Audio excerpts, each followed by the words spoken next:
बेवकूफ़ नहीं बना सकेगा, कोई तुम्हें इमोशनल ब्लैकमेल नहीं कर सकेगा, कोई तुम्हें अच्छा बनने के लिए मजबूर नहीं कर सकेगा। और जब तुम्हारा दिमाग राजा बनेगा तो तुम्हारा शरीर अपने आप राजा बन जाएगा और तुम्हारी जिंदगी अपने आप महल बन जाएगी। अपना मकसद वापस लो। अब तक तुमने अपना मकसद किसी और को खुश करना बनाया था। पहले माँ बाप, फिर टीचर, फिर गर्लफ्रेंड, फिर बीवी, फिर बच्चे। तुमने अपना पूरा जीवन किसी और के सपने को पूरा करने में लगा दिया। तुम भूल गए कि तुम्हारा अपना कोई सपना था। तुम भूल गए कि तुम्हारे भीतर कोई आग थी जो सिर्फ तुम्हारे लिए जल रही थी। अब वो आग फिर से भड़काओ। पूछो खुद से, अगर कोई मुझे देखने वाला ना हो, कोई तारीफ करने वाला ना हो, कोई प्यार करने वाला ना हो, तो भी मैं क्या कर रहा होता? वो जवाब तुम्हारा मकसद है।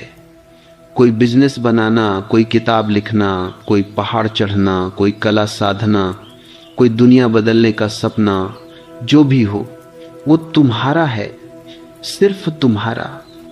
और जब तुम उस मकसद में डूब जाओगे, जब तुम उसमें खो जाओगे, जब तुम दिन रात उसी के पीछे भागोगे, तो तुम देखोगे कि औरतें अपने आप तुम्हारे पीछे आने लगेंगी।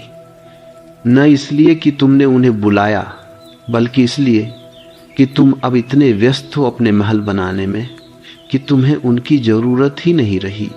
और जिस मर्द को किसी की ज़रूरत नहीं रहती, उसी मर्द को सबकी ज़रूरत पड़ने लगती है।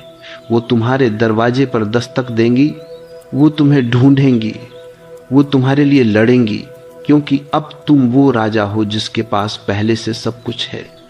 अब तुम मेहमान नहीं, मालिक हो। अब तुम्हारी दुनिया में कोई आता है तो तुम्हारी शर्तों पर आता है, और जो तुम्हारी शर्तें नहीं मानता वो दरवाजे के बाहर ही रह जाता है। अब आखिरी आग जलाओ। अभी इसी पल सीने पर हाथ रखो और जोर से चीखो, भीतर चीखो, इतनी जोर से कि तुम्हारा पूरा पुराना मैं जलकर राख हो जाए।